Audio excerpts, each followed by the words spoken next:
Una trampa del enemigo que te hace sentir productivo cuando en realidad estás atrapado en la parálisis. Cuando Jesús nos dice en el Evangelio de Mateo, no se preocupen por el mañana porque el mañana traerá sus propias preocupaciones, no está invitándonos a la irresponsabilidad. No nos está diciendo que seamos vagos o descuidados con nuestras obligaciones.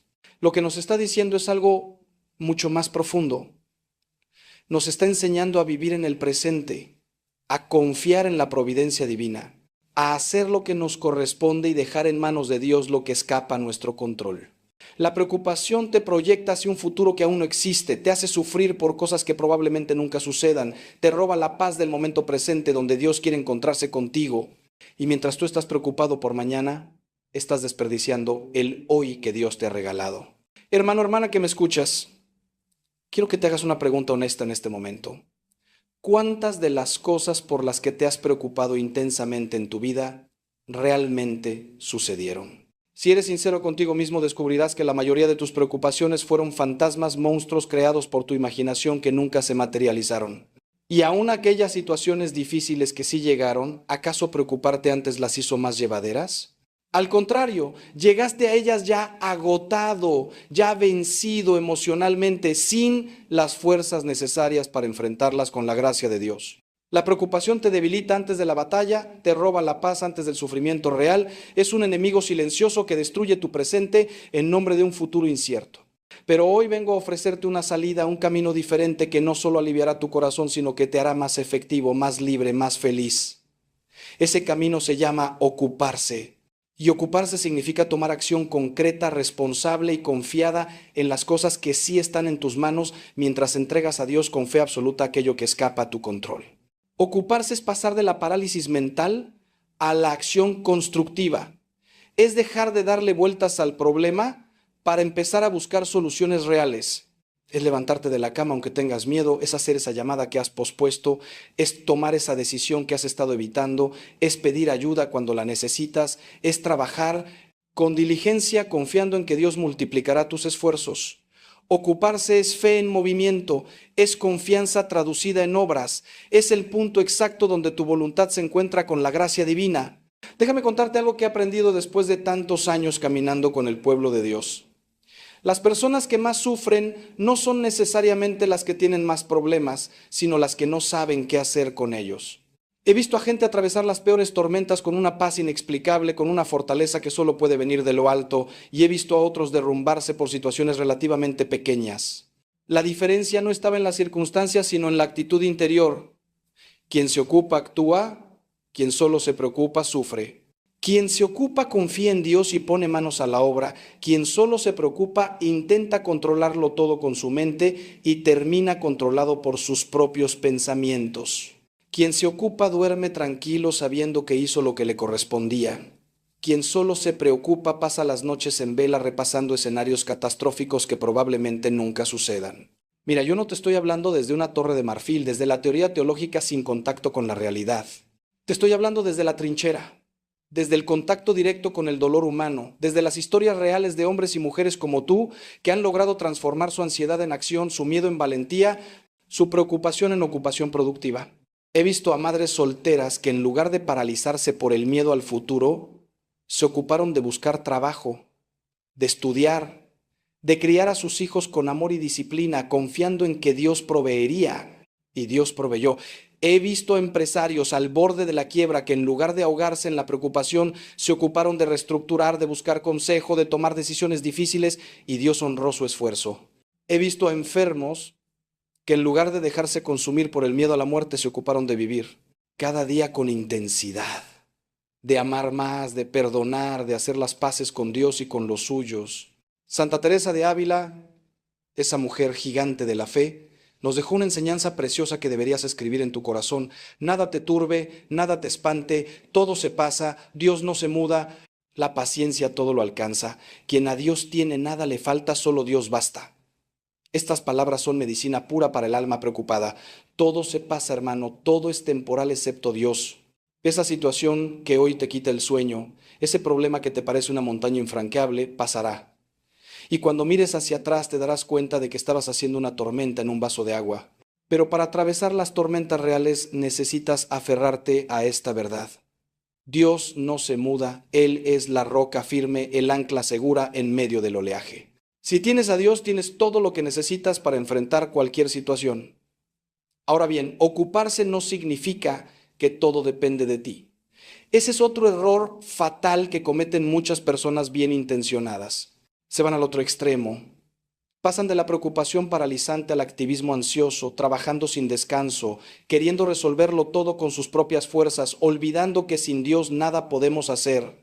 Ocuparse en el sentido cristiano implica una colaboración armoniosa entre tu esfuerzo humano y la gracia divina.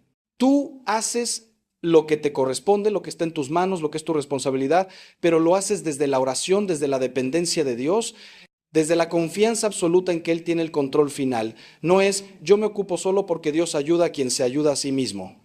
Es yo me ocupo porque amo a Dios y quiero colaborar con su plan, pero reconozco que sin Él nada soy y nada puedo.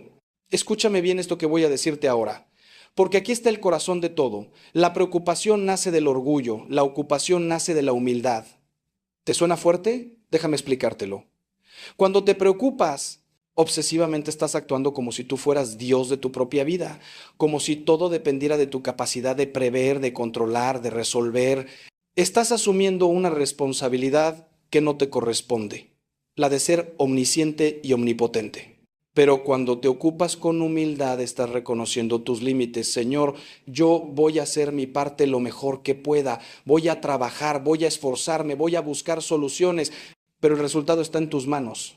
Tú eres Dios y yo no. Tú ves lo que yo no veo, tú puedes lo que yo no puedo. Esta actitud te libera de una carga imposible de llevar y te permite actuar con paz, con eficacia, con confianza.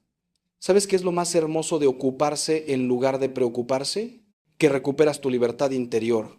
La preocupación te convierte en esclavo de tus pensamientos, de tus miedos, de tus y sí, te encadena a escenarios imaginarios que te paralizan.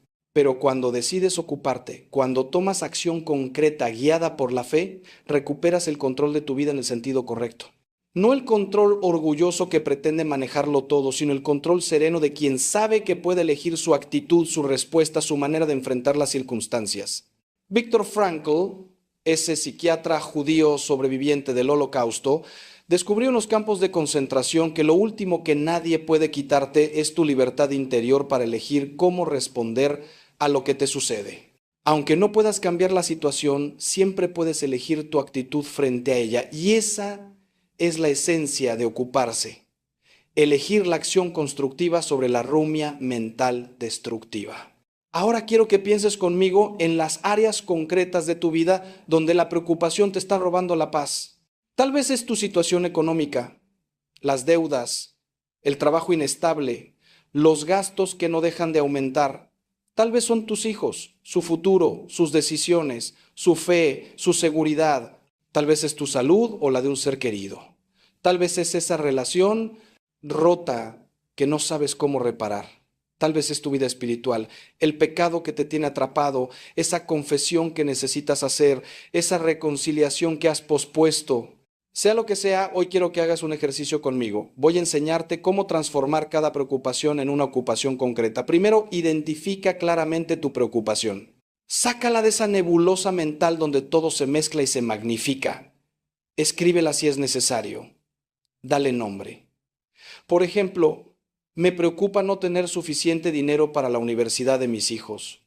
Segundo, pregúntate con honestidad brutal. ¿Qué parte de esto está realmente en mis manos y qué parte no? Lo que no está en tus manos, entrégalo a Dios ahora mismo en este momento. Haz un acto de confianza. Señor, el futuro de mis hijos está en tus manos. Tú los amas más que yo. Tú proveerás y créelo de verdad. Luego, enfócate en lo que sí está en tus manos. Pregúntate, ¿qué acción concreta específica puedo tomar hoy para avanzar hacia la solución? No qué podría hacer algún día, sino qué puedo hacer hoy, ahora, en las próximas horas. Siguiendo el ejemplo anterior, tal vez la acción concreta sea buscar información sobre becas, hablar con un asesor financiero, explorar opciones de trabajo adicional, ajustar el presupuesto familiar o simplemente ahorrar aunque sea una pequeña cantidad cada mes. ¿Ves la diferencia? Pasaste de un miedo vago y paralizante a un plan de acción concreto. Y cuando tomas esa primera acción, por pequeña que sea, algo cambia en tu interior. Recuperas el sentido de agencia, sientes que no eres una víctima pasiva de las circunstancias, sino un colaborador activo con la providencia divina. Y cada pequeña acción que tomas, cada paso que das en la dirección correcta, te da más confianza, más paz, más fortaleza para el siguiente paso. Aquí viene algo fundamental que muchos olvidan. Ocuparse también significa ocuparse de tu vida espiritual. No puedes pretender resolver tus problemas terrenales mientras descuidas tu relación con Dios. Es como tratar de apagar un incendio sin agua. Tu vida de oración, tu práctica sacramental, tu lectura de la palabra, tu vida en comunidad, no son lujos espirituales para cuando tengas tiempo. Son el oxígeno de tu alma, la fuente de la paz que sobrepasa todo entendimiento, el canal por donde fluye la gracia que necesitas para enfrentar tus desafíos. Cuando estás angustiado es precisamente cuando más necesitas la oración, no cuando menos tiempo tienes para ella. Ocuparte de tu vida espiritual es la primera y más importante forma de ocupación. ¿Y sabes qué sucede cuando empiezas a orar de verdad? Cuando te presentas ante el Señor con todos tus miedos, con todas tus preocupaciones, cuando se las entregas en la Eucaristía, cuando las depositas a los pies de la cruz, sucede algo misterioso y poderoso. Dios comienza a trabajar en tu corazón. No necesariamente cambia las circunstancias inmediatamente, aunque a veces lo hace, pero siempre te cambia a ti. Te da una paz que no tiene explicación lógica, te da fuerzas que no sabías que tenías. Te da claridad mental para ver soluciones que antes no veías, te da sabiduría para tomar las decisiones correctas, te da paciencia para esperar el tiempo de Dios, te da esperanza cuando todo parece oscuro. Y eso, hermano mío, es infinitamente más valioso que la solución inmediata del problema, porque te está transformando en la persona que Dios quiere que seas. Pero déjame advertirte sobre algo más. Hay una forma de ocuparse que no es sana, que no es cristiana, que no trae paz. Es el activismo compulsivo, el estar ocupado todo el tiempo para no pensar, para no sentir, para no enfrentar lo que realmente necesitas enfrentar. Hay personas que llenan sus días de actividades hasta el agotamiento, que no paran nunca, que siempre están haciendo algo, pero en el fondo están huyendo. Están huyendo del silencio interior donde tendrían que encontrarse consigo mismas y con Dios. Están huyendo de las preguntas importantes que no quieren responder. Están huyendo del dolor que no quieren sentir. Esa no es la ocupación que yo te propongo. Esa es otra forma de preocupación, solo que disfrazada de productividad. La verdadera ocupación cristiana incluye momentos de silencio, de descanso, de contemplación, de estar simplemente en la presencia de Dios sin hacer nada. Recuerda la historia de Marta y María en el Evangelio de Lucas. Marta estaba ocupada, muy ocupada, haciendo muchas cosas, sirviendo, trabajando, y Jesús no le dijo que estaba haciendo algo malo, pero le dijo algo que debe resonar en tu corazón. Marta, Marta, te preocupas y te inquietas por muchas cosas, pero una sola es necesaria. María había elegido la mejor parte, estar a los pies de Jesús, escucharlo, contemplarlo. La ocupación sin contemplación se vuelve ansiosa, se vuelve compulsiva, pierde su sentido. Necesitas ese equilibrio. Tiempo para trabajar y tiempo para adorar, tiempo para actuar y tiempo para recibir, tiempo para dar y tiempo para ser llenado. Sin ese equilibrio, tu ocupación se convertirá eventualmente en otra forma de esclavitud. Y ahora quiero tocar algo que sé que te está pasando, algo que te tiene atrapado en el círculo vicioso de la preocupación. Tienes miedo de soltar, miedo de confiar, miedo de dejar de preocuparte porque sientes que si dejas de preocuparte estás siendo irresponsable, estás abandonando a los tuyos, estás siendo indiferente. Piensas, si yo no me preocupo por esto, ¿quién lo hará? Si yo no cargo con esta angustia, ¿quién se ocupará? Y aquí está la gran mentira que necesitas desenmascarar. La preocupación no es amor. Lamento decírtelo así de duro, pero es verdad. Puedes preocuparte intensamente por alguien sin ayudarlo en lo más mínimo. De hecho, tu preocupación obsesiva por otros puede ser tóxica, puede transmitirles tu ansiedad, puede paralizarlos a ellos también. El verdadero amor se ocupa, no solo se preocupa. El verdadero amor toma acción concreta, hace lo que está en su mano, ora fervorosamente y luego confía en Dios. Una madre que se preocupa pasa las noches en vela imaginando todas las cosas terribles que podrían pasarle a su hijo, se enferma de ansiedad y transmite ese miedo a su familia. Una madre que se ocupa forma a su hijo en valores, lo acompaña en sus decisiones, ora por él cada día y confía en que Dios es mejor padre que ella. ¿Ves la diferencia? Las dos madres aman profundamente a sus hijos, pero una vive en el tormento de la preocupación, mientras la otra vive en la paz de la confianza activa. Y te aseguro que el hijo de la segunda madre tiene muchas más posibilidades de crecer sano, seguro y feliz. ¿Sabes cuál es uno de los versículos más repetidos en toda la Biblia? No temas. Aparece más de 300 veces en diferentes formas. ¿Por qué crees que Dios necesita decirnos tantas veces que no tengamos miedo? Porque conoce nuestra naturaleza humana, conoce nuestra tendencia al miedo y la preocupación. Pero escucha bien, cuando Dios dice no temas, no está negando la realidad de los peligros, no está diciendo que no hay nada de qué preocuparse. Está diciendo no temas porque yo estoy contigo. No temas porque yo soy tu fuerza, no temas porque yo pelearé por ti, no temas porque el final de la historia ya está escrito y es bueno para quienes me aman. El no temas de Dios no es una negación de la realidad, es una invitación a la confianza. Y aquí viene una de las paradojas más hermosas de la fe cristiana. Cuando dejas de preocuparte y empiezas a ocuparte con confianza en Dios, curiosamente te vuelves más efectivo, más creativo, más capaz de encontrar soluciones. ¿Por qué? Porque tu mente deja de estar nublada por la ansiedad. Tu energía deja de desperdiciarse en darle vueltas al problema y se canaliza en buscar soluciones. Tu corazón se abre a la guía del Espíritu Santo que te muestra caminos que no habías visto. Es como cuando pierdes algo y lo buscas desesperadamente sin encontrarlo, pero cuando te calmas y dejas de buscar frenéticamente, de repente aparece. La paz interior es el ambiente donde florece la sabiduría, donde Dios puede hablarte con claridad. He visto este principio confirmarse una y otra vez en mi ministerio.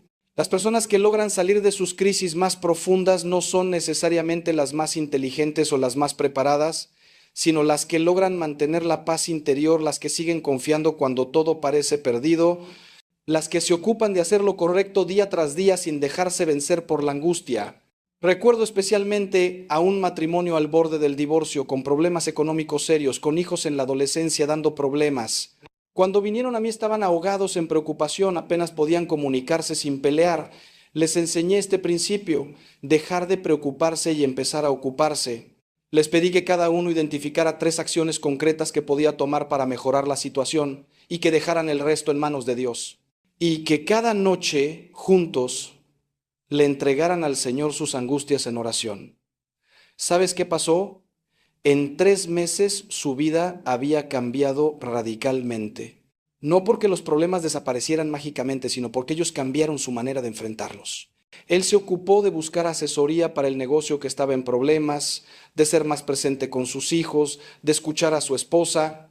Ella se ocupó de volver a trabajar para ayudar con los gastos, de acercarse más a la fe que había abandonado, de perdonar resentimientos que cargaba desde hacía años. Juntos se ocuparon de reconstruir su comunicación, de tener una vida sacramental activa, de pedir ayuda cuando la necesitaban. Y Dios bendijo su esfuerzo de maneras que no esperaban. Abrió puertas que parecían cerradas, trajo personas providenciales a sus vidas, les dio una paz que trascendía las circunstancias todavía difíciles. Ahora quiero que pensemos juntos en las áreas específicas donde necesitas aplicar este principio. Vamos a hacerlo muy práctico porque no quiero que salgas de aquí solo con ideas bonitas, sino con herramientas concretas para transformar tu vida. Primera área, tu vida espiritual. ¿Te preocupa estar lejos de Dios? Deja de preocuparte y ocúpate. La ocupación se llama confesión, se llama volver a la Eucaristía, se llama retomar la oración diaria aunque sean 5 minutos, se llama leer un pasaje del Evangelio cada mañana, se llama acercarte a una comunidad de fe. No esperes a sentirte digno, no esperes a que las circunstancias sean perfectas, no esperes a tener ganas. Ocúpate hoy, ahora, de dar el primer paso. Llama a tu parroquia, agenda una confesión, comprométete con media hora de oración diaria. Esa es la ocupación que cambiará todo lo demás. Segunda área, tus relaciones. ¿Te preocupa esa relación rota con un hijo, con tu cónyuge, con un hermano, con un amigo? Deja de darle vueltas mentalmente a quién tiene la razón, a quién debe dar el primer paso, a cómo salió todo mal.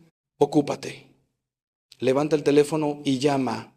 Escribe esa carta o ese mensaje que has pospuesto. Pide perdón si es necesario. Ofrece perdón aunque no te lo pidan. Busca un momento para conversar con honestidad y amor. Ve a terapia familiar si es necesario. No esperes a que la otra persona dé el primer paso. Tú da el paso que te corresponde, independientemente de lo que el otro haga. Tu paz no puede depender de las decisiones de otros, pero sí depende de que tú hagas lo correcto ante Dios. Cuando hayas hecho todo lo que está en tus manos, Entrega el resultado a Dios y vive en paz. Tercera área, tu situación económica. ¿Te preocupa el dinero? Bienvenido al club de la mayoría de la humanidad. Pero escúchame, preocuparte por el dinero no va a crear ni un peso más en tu cuenta bancaria. Ocúpate. Haz un presupuesto real, no esos que haces en tu cabeza y nunca sigues. Busca formas de aumentar tus ingresos, capacitación, un segundo trabajo temporal, emprendimiento. Reduce gastos innecesarios, por más que duela. Busca asesoría financiera si tus deudas te superan. Aprende a vivir con menos, a ser agradecido con lo que tienes y sobre todo, aprende a ser generoso incluso en la escasez. Hay algo misterioso en la generosidad que desafía la lógica económica. Cuando compartes lo poco que tienes, Dios lo multiplica. No es magia, es un principio espiritual confirmado por miles de testimonios. Cuarta área, tu salud. ¿Te preocupa tu salud o la de un ser querido? La preocupación no cura nada, de hecho, empeora todo porque el estrés es enemigo del sistema inmunológico. Ocúpate, ve al médico, hazte los estudios que necesitas y que has pospuesto por miedo. Sigue los tratamientos indicados con disciplina. Cambia los hábitos que necesitas cambiar, la alimentación, el ejercicio, el descanso. Y ora mucho. Pide la unción de los enfermos si es necesario, acude a la intercesión de los santos. Pero no hagas de la preocupación por la salud tu nueva religión. He conocido hipocondríacos que pasan de médico en médico, que viven obsesionados con cada síntoma, que se enferman de ansiedad creyendo que se están cuidando. Ese no es el camino. Haz lo que te corresponde y vive plenamente cada día que Dios te regala. Quinta área, tus hijos. Esta es la fuente de preocupación más común entre los padres que me consultan. Escúchame bien, papá, mamá. Tus hijos no son tu propiedad.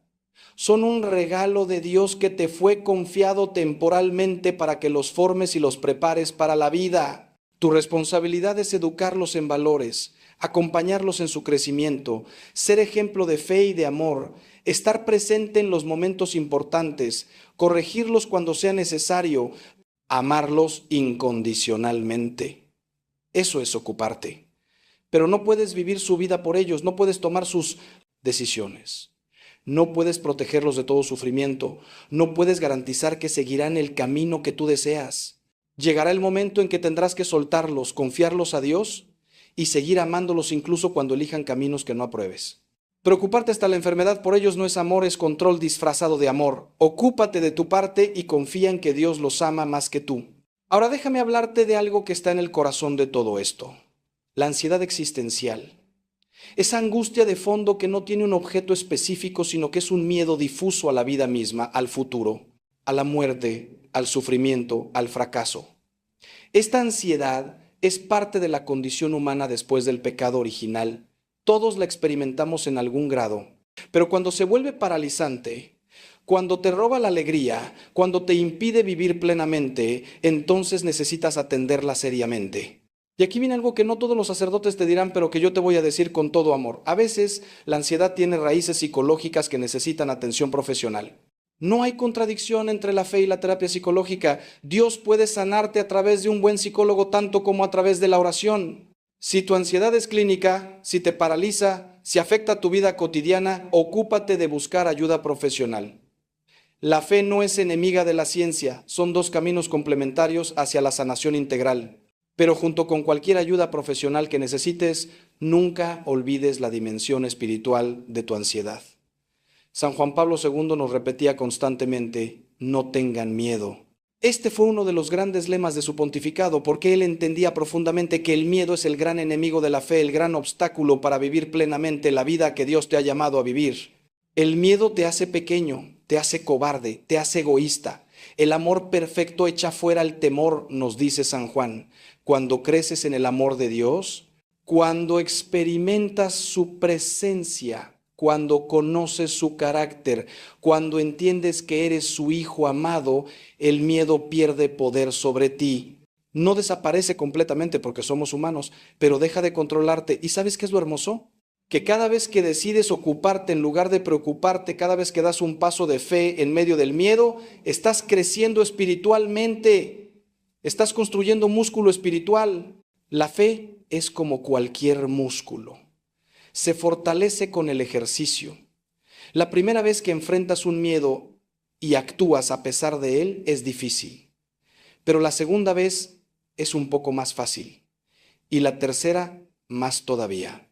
Y llega un momento en que has desarrollado tal confianza en Dios, tal historia de fidelidad divina en tu vida que los nuevos desafíos ya no te paralizan. Los enfrentas con la certeza de que Dios ha estado contigo en el pasado y estará contigo en el futuro. Ese es el proceso de maduración espiritual y no hay atajos. Tienes que atravesar el desierto para llegar a la tierra prometida. Ahora bien, sé que algunos de ustedes que me escuchan están pasando por situaciones verdaderamente difíciles. No estoy hablando de preocupaciones menores, sino de crisis reales.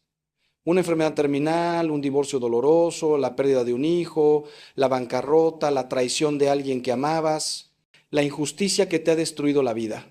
Y tal vez estás pensando, Padre Ángel, usted habla muy bonito, pero no sabe por lo que estoy pasando. Esto no es solo preocupación, esto es un infierno real. Y tienes razón, hermano mío, tienes toda la razón. Hay sufrimientos que son abismales, que te parten el alma, que te hacen gritar a Dios en la noche preguntándole por qué. Yo no voy a minimizar tu dolor. No voy a decirte que es fácil. No voy a darte respuestas simplistas a preguntas que hacen temblar los cimientos de tu fe. Pero déjame decirte esto con toda la fuerza de mi corazón. Es precisamente en esos momentos cuando más necesitas pasar de la preocupación a la ocupación. Cuando Job lo perdió todo, sus hijos, su riqueza, su salud, sus amigos lo abandonaron y hasta su esposa le dijo que maldijera a Dios y se muriera. Job tenía todas las razones del mundo para hundirse en la desesperación, para quedarse paralizado en la preocupación y el lamento. Y sí, Job gritó, se quejó, le reclamó a Dios, expresó todo su dolor sin filtros. Pero ¿sabes qué hizo Job que marcó la diferencia? Se ocupó de mantener su relación con Dios. Se ocupó de seguir buscándolo incluso en medio de la oscuridad. Se ocupó de no soltar la mano divina aunque no entendiera nada.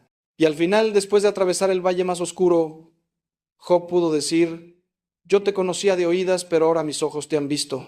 Su sufrimiento lo llevó a un conocimiento de Dios más profundo, más real, más transformador. Lo que quiero decirte es que incluso en el sufrimiento más atroz tienes opciones. No puedes elegir lo que te pasa, pero puedes elegir cómo lo vives. Puedes elegir hundirte en la amargura, buscar el sentido en medio del sinsentido. Puedes elegir cerrarte a Dios o abrirte más a Él. Puedes elegir aislarte o buscar apoyo. Puedes elegir quedarte en la cama llorando todo el día o levantarte y hacer algo, aunque sea pequeño, aunque sea simplemente ducharte, vestirte, salir a caminar. Ocuparse en medio del dolor más profundo significa hacer las cosas más elementales de la vida cuando no tienes ganas de vivir. Significa poner un pie delante del otro cuando sientes que no puedes dar un paso más. Significa respirar conscientemente cuando el dolor te asfixia. Significa decir sí a la vida cuando todo en ti grita no. Y déjame compartirte algo que he aprendido acompañando a personas en el sufrimiento más atroz. Dios no está lejos. Sé que a veces se siente así. Sé que hay momentos en que oras y parece que tus palabras rebotan en el techo. Sé que hay noches en que le gritas a Dios y solo encuentras silencio, pero escúchame, el silencio de Dios no es su ausencia. A veces Dios calla porque está más cerca que nunca, tan cerca que no necesita palabras, tan cerca que te está sosteniendo en sus brazos como una madre sostiene a un bebé que llora.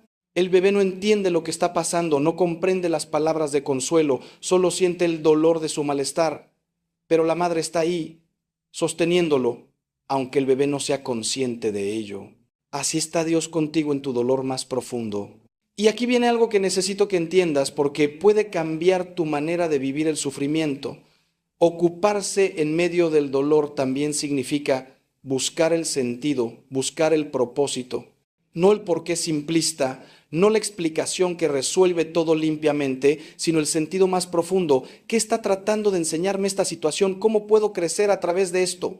¿Cómo puedo usar incluso este dolor para algo bueno? Viktor Frankl, ese sobreviviente de los campos de concentración que mencioné antes, descubrió que quienes sobrevivían no eran necesariamente los más fuertes físicamente, sino quienes encontraban un sentido a su sufrimiento. Quienes tenían un para qué vivir podían soportar casi cualquier cómo. Esta es una verdad profundísima. El sufrimiento que tiene sentido se puede llevar. El sufrimiento que parece absurdo te destruye. Entonces, hermano que sufres, hermana que estás atravesando el valle de lágrimas, ocúpate de buscar el sentido. Tal vez el sentido sea aprender la compasión que solo el que ha sufrido puede tener.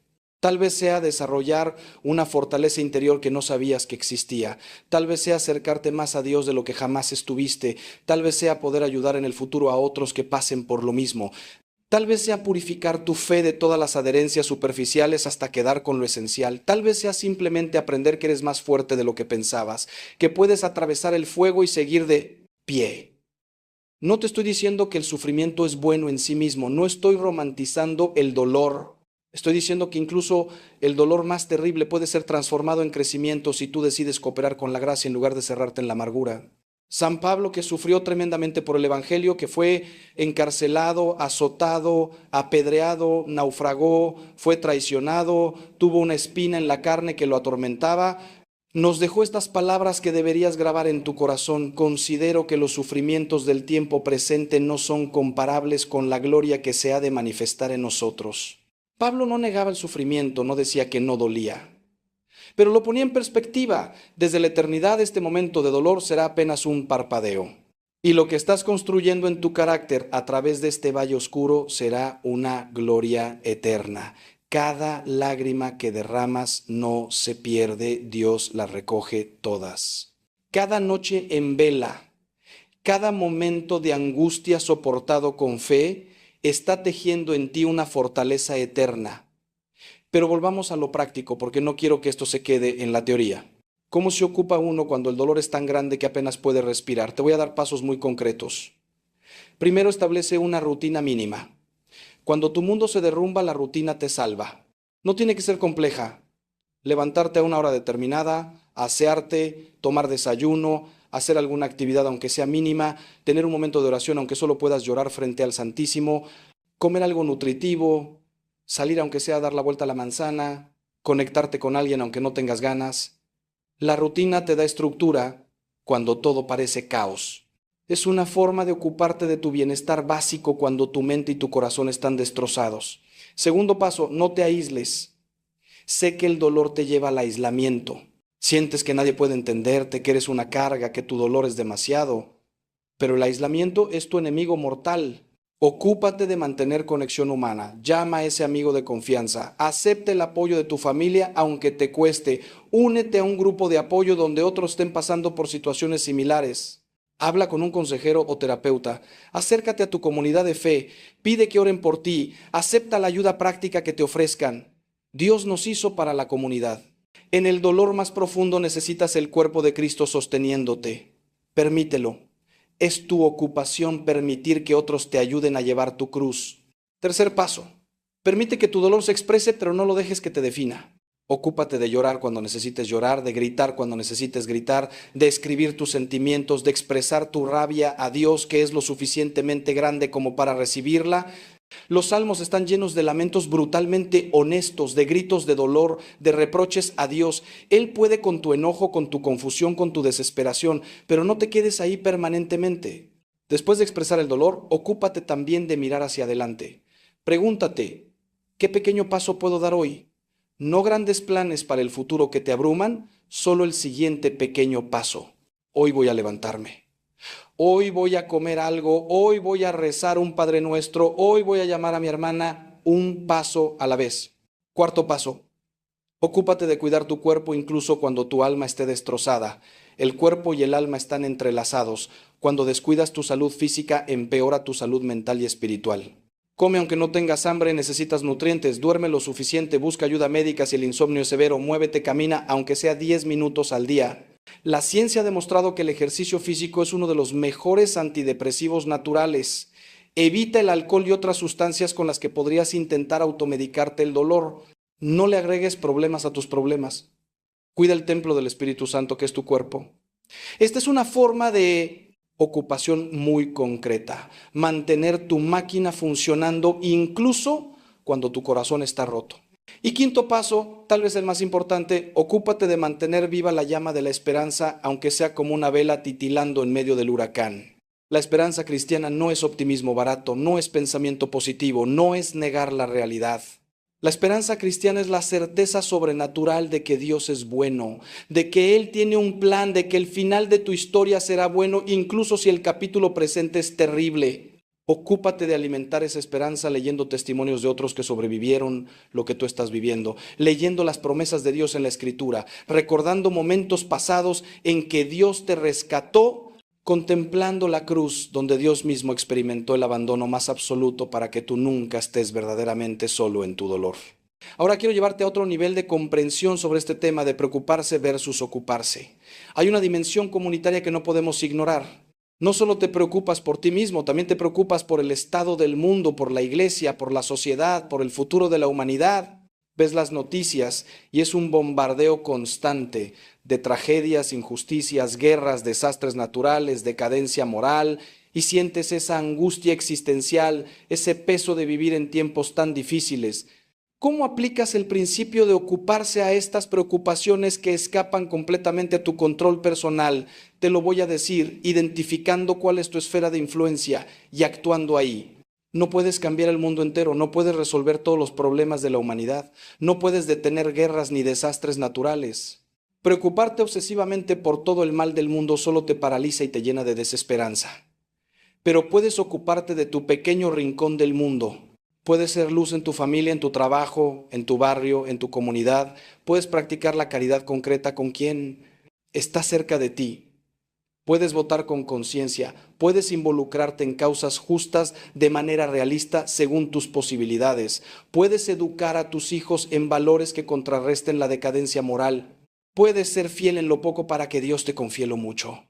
Y cada vez que pronuncian esas palabras, están sembrando semillas de destrucción en el jardín que Dios les confió, porque su cuerpo no es su enemigo, hermanos. Su cuerpo es el regalo más extraordinario que han recibido después de la vida misma. Es el instrumento con el que abrazan a sus hijos, con el que se arrodillan ante el Santísimo, con el que sirven al prójimo. ¿Cómo pueden hablarle con tanto odio a algo que Dios mismo diseñó con amor infinito? Escúchenme bien, las palabras que ustedes pronuncian sobre su cuerpo no son inocentes, no son neutras. Tienen un poder tremendo, un poder que puede bendecir o maldecir, que puede sanar o enfermar. Y hoy vamos a aprender juntos cómo usar ese poder para la gloria de Dios y para su propia sanación. Déjenme contarles algo que me partió el corazón hace apenas unos meses.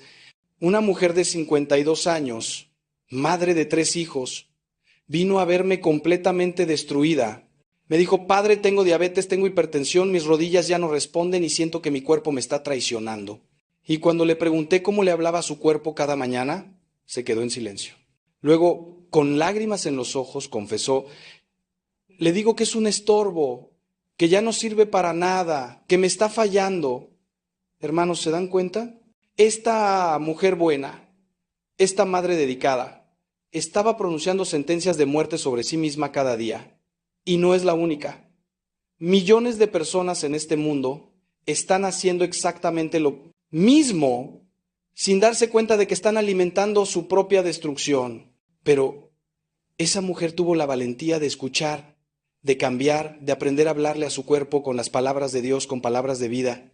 Y los resultados fueron asombrosos, no porque yo sea especial, sino porque la palabra de Dios es viva y eficaz. ¿Saben cuál es el problema fundamental de nuestra época? Que hemos olvidado que somos unidad. El mundo moderno nos ha partido en pedazos, por un lado el cuerpo, por otro el alma, por otro el espíritu. Pero eso es una mentira del enemigo, hermanos.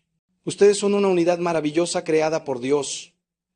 Cuando su alma está enferma, su cuerpo se enferma. Cuando su espíritu está apagado, su cuerpo pierde vitalidad. Y cuando pronuncian palabras de muerte sobre su cuerpo, están hiriendo toda su persona. La Escritura nos enseña que la lengua tiene poder de vida y muerte, y quien la ama comerá de su fruto.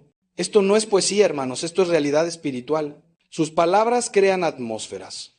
Sus palabras abren puertas al cielo o al infierno. Sus palabras pueden ser medicina o veneno. Y hoy vamos a aprender a usar nuestras palabras como medicina divina, como bálsamo de sanación para este cuerpo que Dios nos dio y que tanto necesita de nuestro amor y cuidado.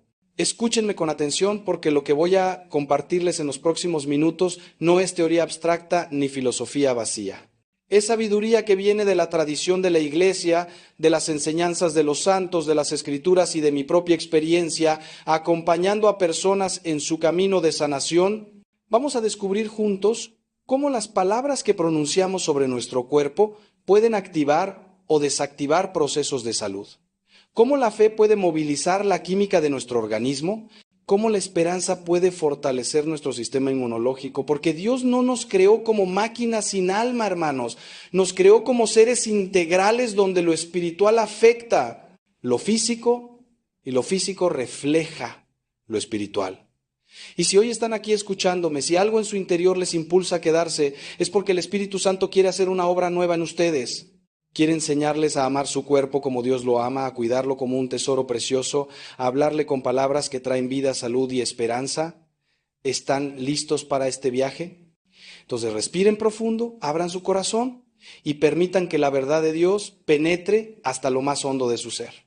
Cuando Dios creó al hombre del barro de la tierra, la Escritura nos dice algo maravilloso. Sopló en su nariz aliento de vida y el hombre se convirtió en ser viviente. ¿Se dan cuenta de la belleza de este relato? Dios no creó solo un cuerpo, no creó solo un alma, creó una unidad perfecta donde el aliento divino se une a la materia para formar algo único, algo sagrado, algo que refleja la imagen misma del Creador. Su cuerpo, hermanos, no es un accidente evolutivo, no es un conjunto casual de células, es una obra maestra diseñada por el arquitecto del universo. Cada órgano, cada célula, cada sistema fue pensado con amor infinito y sabiduría infinita. Y cuando ustedes miran su cuerpo con desprecio, cuando le hablan con odio, están despreciando la obra de Dios, están insultando al artista divino que los formó con sus propias manos. ¿Acaso se atreverían a entrar en una catedral y escupir sobre el altar? Pues eso es exactamente lo que hacen cuando maldicen su propio cuerpo. San Francisco de Asís llamaba a su cuerpo hermano asno, con cariño y respeto, reconociendo que este cuerpo nos sirve fielmente en nuestro camino hacia Dios. No lo llamaba enemigo, no lo trataba como basura, lo reconocía como compañero de viaje, como instrumento de santificación. Y esto es lo que hemos perdido, hermanos. Hemos perdido esa relación de amistad, de respeto, de gratitud hacia nuestro propio cuerpo. Vivimos en una cultura que por un lado idolatra el cuerpo joven y perfecto, y por otro lo desprecia cuando envejece o enferma. Pero ambas actitudes son erradas, ambas niegan la verdad fundamental, que nuestro cuerpo es sagrado no por su apariencia, sino por su origen divino. Cuando yo me miro al espejo no veo solo un sacerdote de 60 y tantos años con sus achaques y sus arrugas, veo el templo donde Dios habita, veo el instrumento que Él usa para abrazar a los que sufren, para bendecir a los niños, para consolar a los afligidos. Y esa mirada lo cambia todo, hermanos, absolutamente todo. ¿Saben cuántas personas vienen a mí con enfermedades que los médicos no logran explicar del todo? Dolores crónicos, cansancio extremo, enfermedades autoinmunes donde el cuerpo literalmente se ataca a sí mismo. Y cuando profundizamos, cuando vamos al fondo del asunto, descubrimos que estas personas llevan años hablándole a su cuerpo con violencia, con rabia, con rechazo. Odio mis piernas, detesto mi estómago, maldigo este dolor. Y hermanos, esas palabras no se evaporan en el aire. Se clavan en lo más profundo del ser, se graban en la memoria celular, crean patrones de autodestrucción. La ciencia moderna está descubriendo lo que los místicos siempre supieron, que existe una conexión profundísima entre lo que pensamos, lo que sentimos, lo que decimos y lo que sucede en nuestro cuerpo. No estoy diciendo que todas las enfermedades sean psicosomáticas, eso sería una simplificación peligrosa. Pero sí estoy diciendo que nuestras palabras y pensamientos tienen un impacto real, medible, científicamente comprobable sobre nuestra salud física. Les voy a dar un ejemplo concreto que me impactó profundamente. Hace años leí sobre un estudio donde se demostró que las personas que practican la gratitud de manera regular tienen sistemas inmunológicos más fuertes, se recuperan más rápido de las enfermedades y viven más años con mejor calidad de vida. ¿Y saben qué es la gratitud? Sino una forma de hablar bien, de pensar bien, de reconocer el regalo de la vida. Cuando ustedes le dan gracias a Dios por sus ojos que ven, por sus pies que caminan, por su corazón que late, están enviando mensajes de vida a todo su organismo. Están diciendo, eres valioso, eres importante, eres amado. Y ese mensaje transforma la química de su cuerpo, activa procesos de sanación, fortalece sus defensas. No es magia, hermanos, es la sabiduría de Dios plasmada en nuestra propia naturaleza. Dios nos diseñó para florecer en la alabanza, para sanar en la gratitud, para fortalecernos en el amor. Y cuando vivimos en la queja, en el resentimiento, en el odio hacia nosotros mismos, estamos viviendo contra nuestra propia naturaleza, contra el diseño divino. Pero aquí viene algo que necesito que comprendan con absoluta claridad. No estoy hablando de pensamiento positivo barato, no estoy hablando de autoayuda superficial. Estoy hablando de verdad teológica profunda, de sabiduría que viene de 2000 años de tradición cristiana. Cuando los padres de la iglesia hablaban del cuerpo, lo hacían siempre en el contexto de la redención total del ser humano. Cristo no vino solo a salvar almas descarnadas, vino a redimir al hombre completo, cuerpo y alma. Por eso resucitó con su cuerpo, por eso nos promete la resurrección de la carne en el credo que rezamos cada domingo. Su cuerpo tiene un destino eterno, hermanos, no es solo polvo que vuelve al polvo. Es templo destinado a la gloria eterna. Y cuando ustedes comprenden esto, cuando esto penetra realmente en su corazón, cambia radicalmente la manera en que se relacionan con su propio cuerpo. Ya no es solo un vehículo temporal, es parte integral de su identidad eterna. Cuidarlo, sanarlo, amarlo, es un acto de fe, es una forma de honrar el plan que Dios tiene para ustedes. Ahora quiero que piensen en algo que tal vez nunca han considerado. ¿Qué palabras le dijeron a su cuerpo esta mañana cuando se levantaron? ¿Lo saludaron con amor o con queja?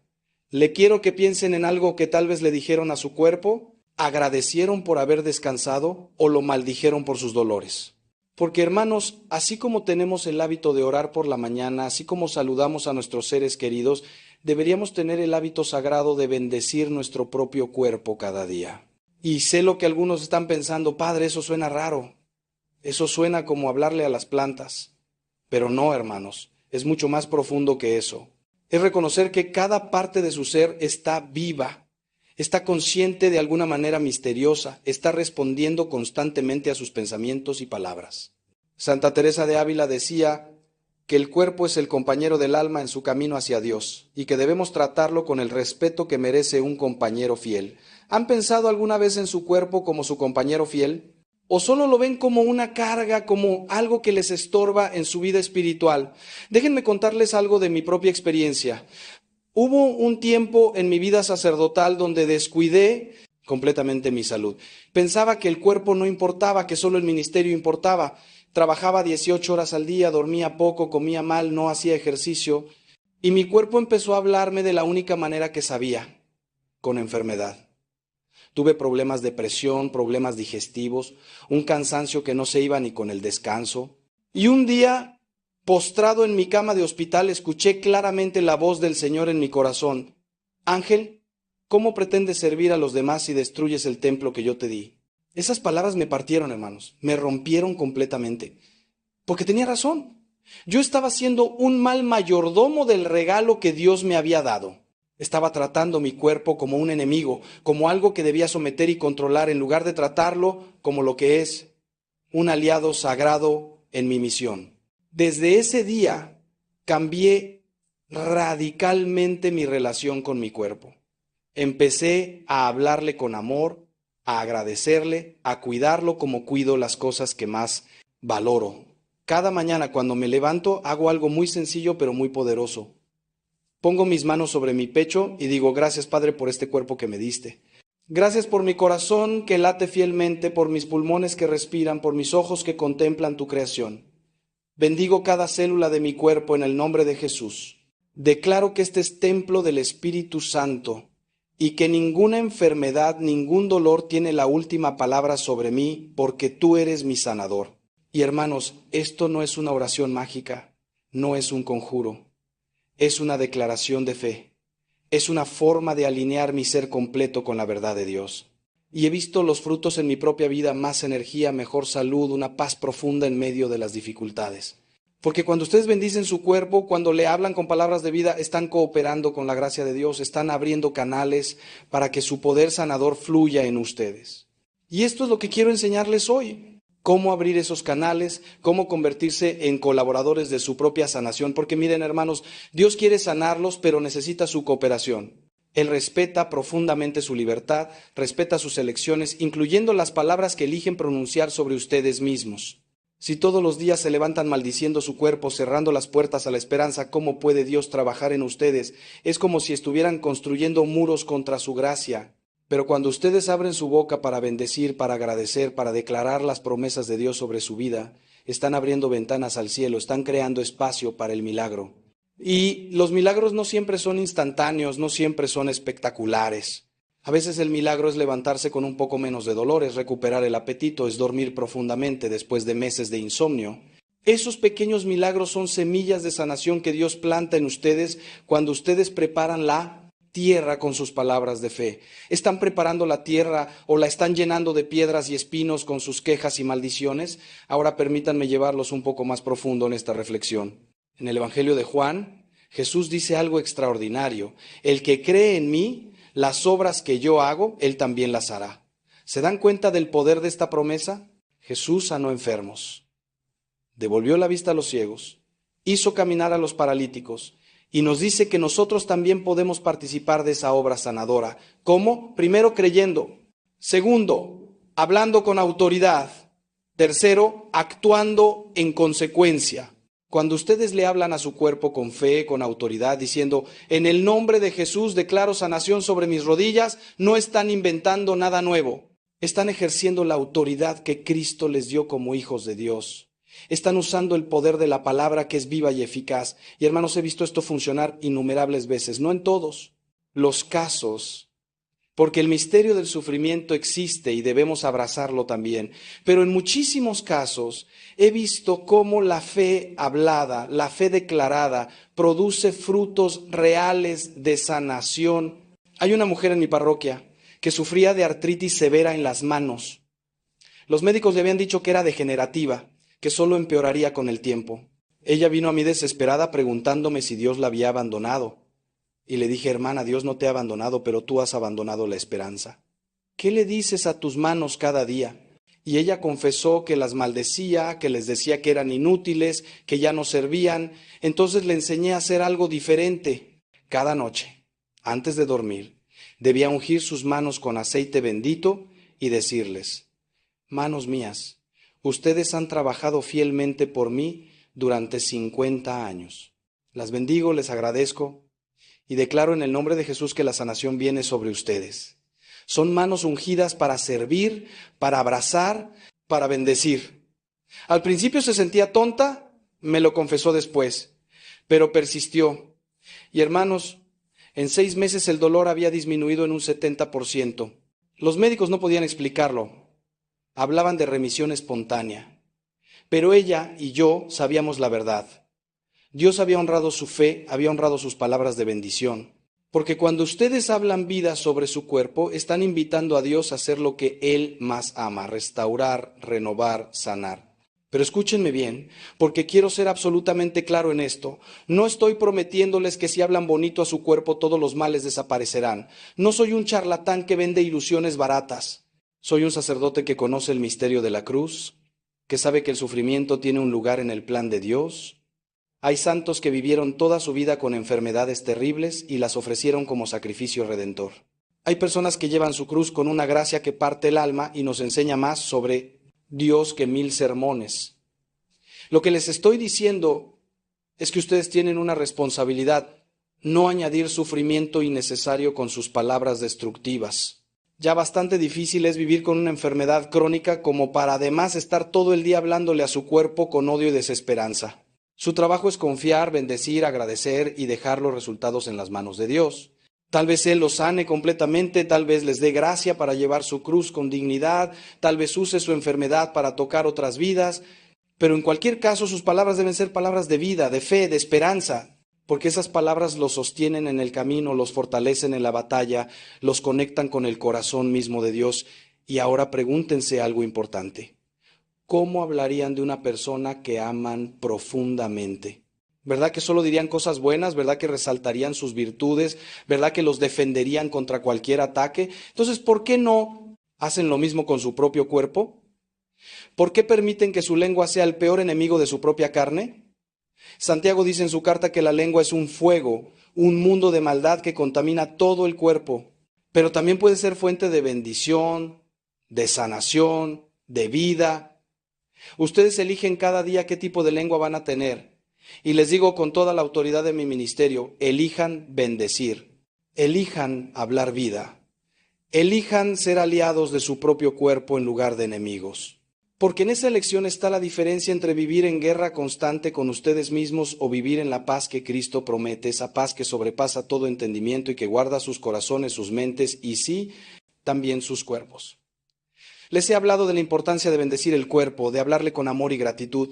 Pero ahora quiero ir más profundo todavía, quiero tocar algo que tal vez nunca nadie les ha enseñado, la necesidad de pedir perdón a su propio cuerpo. Sí, hermanos, así, como escuchan.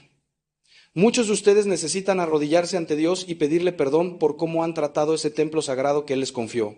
¿Cuántos años llevan maltratándolo con excesos, con vicios, con descuido? ¿Cuántas veces lo han usado para el pecado en lugar de para la gloria de Dios? Y no me refiero solo a los pecados evidentes de la carne. Me refiero a la gula que destruye su salud, a la pereza que atrofia sus músculos, a la ira que envenena su sangre, al estrés que corroe sus nervios porque confían más en su propio esfuerzo que en la providencia divina. Todo esto es maltrato al cuerpo, hermanos. Todo esto es falta de amor hacia el regalo que Dios les dio. Y necesitan reconocerlo, confesarlo y pedirle perdón tanto a Dios como a su propio cuerpo. Sé que esto suena extraño para algunos, pero déjenme explicarles. Cuando ustedes le piden perdón a su cuerpo, no están adorando la carne, no están haciendo idolatría. Están reconociendo su responsabilidad como mayordomos. Están diciendo, he fallado en cuidarte como debía, he sido un mal administrador del regalo de Dios. Y ese acto de humildad, ese reconocimiento sincero, abre puertas extraordinarias de sanación. Porque, hermanos, el perdón es el bálsamo más poderoso que existe. Cuando ustedes perdonan, cuando piden perdón, están liberando cargas tremendas de culpa, de resentimiento, de toxicidad emocional que se ha enquistado en sus tejidos, en sus órganos, en sus células. La medicina moderna está descubriendo que las emociones negativas no procesadas, especialmente la culpa y el resentimiento, se almacenan literalmente en el cuerpo causando inflamación, dolor, enfermedad. Y el sacramento de la reconciliación, hermanos, no solo limpia el alma, tiene un efecto profundamente sanador en todo el ser, incluyendo el cuerpo físico. Les voy a contar algo muy personal. Hace muchos años, cuando era un joven sacerdote, tuve un problema serio con mi espalda, dolores terribles que me impedían dormir, trabajar, celebrar la misa con dignidad. Fui a médicos, fisioterapeutas, tomé medicamentos, nada funcionaba del todo. Hasta que un día, en oración profunda, el Señor me mostró algo que me dejó sin aliento.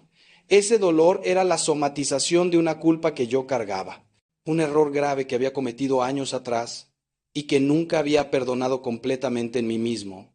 Me había confesado sí, pero no me había perdonado realmente. Y esa falta de perdón hacia mí mismo estaba literalmente doblando mi espalda, estaba creando una carga física de algo que debía ser solo espiritual. Ese día, hermanos, me arrodillé y tuve una conversación larga y honesta con Dios y con mi propio cuerpo. Pedí perdón por la carga injusta que le había impuesto, por convertirlo en el depositario de mi culpa no resuelta. Y les juro por Cristo que en los días siguientes el dolor comenzó a disminuir hasta desaparecer casi por completo. No fue magia, fue gracia. Fue el poder liberador del perdón trabajando en todo mi ser. Entonces les pregunto, ¿qué cargas emocionales, qué culpas no perdonadas están ustedes cargando en su cuerpo? ¿Qué resentimientos, qué rabias, qué tristezas han convertido en dolores físicos? Porque, hermanos, el cuerpo es sabio, el cuerpo habla, el cuerpo grita cuando el alma no encuentra palabras para expresar su dolor. Y muchas veces nuestras enfermedades son el lenguaje desesperado de un corazón que necesita sanar. No todas, no siempre, pero muchas veces sí. Y cuando ustedes se atreven a mirar honestamente esa conexión, cuando se atreven a pedir perdón y a perdonarse, están iniciando un proceso de sanación integral que va mucho más allá de lo que cualquier medicina puede lograr. Porque están tocando la raíz del problema, no solo el síntoma. Están permitiendo que la luz de Cristo penetre en los rincones más oscuros de su ser, esos lugares donde han escondido el dolor, la vergüenza, la culpa. Y cuando esa luz llega, hermanos, todo cambia, absolutamente todo. Pero el perdón no es solo hacia ustedes mismos, también necesitan perdonar a su cuerpo por lo que ustedes perciben como sus fallas. Sé que suena contradictorio, pero escúchenme. ¿Cuántos de ustedes están enojados con su cuerpo porque envejeció? ¿Porque ya no tiene la energía de antes? ¿Porque desarrolló una enfermedad? Como si el cuerpo tuviera la culpa, como si los hubiera traicionado.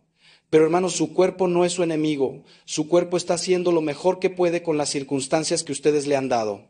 Si lo han sometido a estrés crónico, a mala alimentación, a falta de sueño, a excesos de todo tipo, ¿cómo pueden culparlo por no funcionar perfectamente? Es como maltratar un automóvil durante años, nunca hacerle mantenimiento, llenarlo de combustible de mala calidad y luego enojarse cuando se descompone. ¿Ven la injusticia? Pues eso es exactamente lo que muchos hacen con su cuerpo y necesitan perdonarlo, necesitan decirle: perdóname por haberte exigido tanto sin darte el cuidado que merecías. Perdóname por culparte de problemas que yo mismo provoqué con mis malas decisiones. Ese acto de humildad, hermanos, ese reconocimiento, abre nuevos caminos de sanación. Ahora quiero llevarlos a una reflexión que puede ser incómoda, pero absolutamente necesaria: la relación entre el pecado y la enfermedad. No estoy diciendo que toda enfermedad venga del pecado personal, eso sería una herejía y una crueldad. Hay enfermedades que son simplemente parte de vivir en un mundo caído. Hay enfermedades genéticas, hay accidentes, hay misterios que solo Dios comprende. Pero también es verdad que ciertos patrones de pecado, ciertos estilos de vida contrarios a la ley de Dios, tienen consecuencias físicas directas. La promiscuidad trae enfermedades, la gula trae obesidad y diabetes, la ira crónica trae problemas cardíacos, la envidia y el resentimiento envenenan todo el organismo. Esto no es juicio moral, hermanos, es simple causa y efecto. Dios no nos da mandamientos para fastidiarnos, nos los da porque conoce perfectamente cómo funciona la naturaleza humana que Él mismo diseñó. Cuando vivimos según su diseño, florecemos. Cuando vivimos contra su diseño, nos marchitamos. Es así de sencillo y así de serio. He tenido personas en el confesionario que me dicen: padre, no entiendo por qué Dios permite que esté tan enfermo. Y cuando empezamos a profundizar en su vida, descubrimos patrones de pecado que llevan años, décadas incluso, adicciones, relaciones destructivas, odios guardados como tesoros, vidas enteras vividas en rebeldía contra Dios. Y hermanos, no es que Dios los esté castigando enviándoles enfermedades. Es que ellos mismos han elegido vivir de maneras que naturalmente conducen a la destrucción física, emocional y espiritual. Es como si alguien se pasara la vida golpeándose la cabeza contra una pared y luego se quejara de que Dios le dio dolor de cabeza. ¿Ven la desconexión? Dios nos ha dado libre albedrío y ese libre albedrío incluye la capacidad de hacernos daño a nosotros mismos. Y cuando nos hacemos daño, Él sufre con nosotros, nos llama a la conversión, nos ofrece su gracia sanadora, pero necesitamos reconocer nuestra responsabilidad. Necesitamos arrepentirnos, necesitamos cambiar. Por eso el sacramento de la reconciliación es tan poderoso, hermanos. No es solo un ritual vacío, no es solo decir palabritas al cura. Es un encuentro real con el Cristo sanador. Es la oportunidad de presentarle todas nuestras heridas, todas nuestras culpas, todos los daños que hemos infligido a nuestro cuerpo y alma. Y Él, en su infinita misericordia, nos limpia, nos renueva, nos da la fuerza para empezar de nuevo. Yo les pregunto, ¿cuánto tiempo llevan sin confesarse? ¿Cuántas cargas están arrastrando que podrían dejar a los pies de la cruz? Porque, hermanos, mientras no se liberen de esas cargas espirituales, su cuerpo seguirá somatizándolas, seguirá expresándolas en forma de dolor, de enfermedad, de sufrimiento. Pero cuando se confiesan sinceramente, cuando reciben la absolución, algo real sucede en todo su ser. No es psicológico solamente, es ontológico. Ustedes cambian, son renovados, la gracia de Dios fluye en ustedes de manera nueva. Y esa gracia trae consigo poder sanador para todo su ser. Déjenme ser muy práctico ahora. Si están luchando con alguna enfermedad, con algún dolor crónico, con algún problema de salud que no encuentra solución, les invito a hacer un examen de conciencia profundo. Pregúntense, ¿hay algún pecado habitual en mi vida que podría estar contribuyendo a esto? ¿Hay algún resentimiento que necesito soltar? ¿Hay algún perdón que necesito dar o recibir? ¿Hay algún cambio de vida que Dios me está pidiendo y yo estoy resistiendo? Y sean honestos con ustedes mismos, brutalmente honestos, porque la verdad, aunque duela, es lo único que los hará libres. Y cuando identifiquen esas áreas de pecado, de resistencia, de desobediencia a Dios, no se hundan en la culpa es del demonio, hermanos. Lo que Dios quiere es arrepentimiento, que es diferente. El arrepentimiento dice: me equivoqué, lo reconozco, quiero cambiar, necesito tu ayuda. Y cuando ustedes vienen ante Dios con ese corazón contrito, Él nunca, jamás los rechaza. Al contrario, los abraza, los restaura, los renueva. Y después de confesarse, después de recibir la absolución, les recomiendo hacer algo hermoso, tener una conversación de reconciliación con su propio cuerpo. Sí, hermanos, tal como lo escuchan. Busquen un momento de privacidad, pónganse delante de un espejo si es necesario y hablen. Digan, cuerpo mío, perdóname por todos los daños que te he hecho. Perdóname por el alcohol, por las drogas, por la comida basura, por las noches sin dormir, por el estrés al que te sometí. Perdóname por odiarte, por despreciarte, por maltratar el templo que Dios te creó para hacer. Hoy empiezo de nuevo. Hoy me comprometo a cuidarte, a respetarte, a amarte como Dios te ama. Y luego, hermanos, cumplan ese compromiso, no con perfección, porque nadie es perfecto, pero con sinceridad, con esfuerzo real, con determinación de honrar a Dios en la manera en que tratan su propio cuerpo. Porque ese cuerpo es el único que van a tener en esta vida terrenal y merece todo su amor, todo su cuidado, toda su gratitud. Ahora permítanme llevarlos a una verdad que puede revolucionar completamente su experiencia de sanación. La importancia de declarar las promesas de Dios sobre su cuerpo. La Biblia está llena de promesas extraordinarias sobre la salud, la sanación, la restauración, pero esas promesas no se activan automáticamente, hermanos. Necesitan ser creídas, declaradas, apropiadas por fe. En el libro de Proverbios dice, panal de miel son las palabras agradables, dulzura al alma y medicina para los huesos. ¿Se dan cuenta?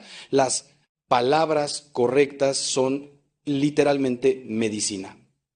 Y las palabras más poderosas que existen son las palabras de Dios. Cuando ustedes toman un versículo de la Biblia que habla de sanación y lo declaran sobre su vida, sobre su cuerpo, no están haciendo magia. Están ejerciendo fe en las promesas de Dios, están alineando su realidad con la voluntad divina. Y eso, hermanos, tiene un poder tremendo, un poder que transforma situaciones, que abre puertas, que trae el cielo.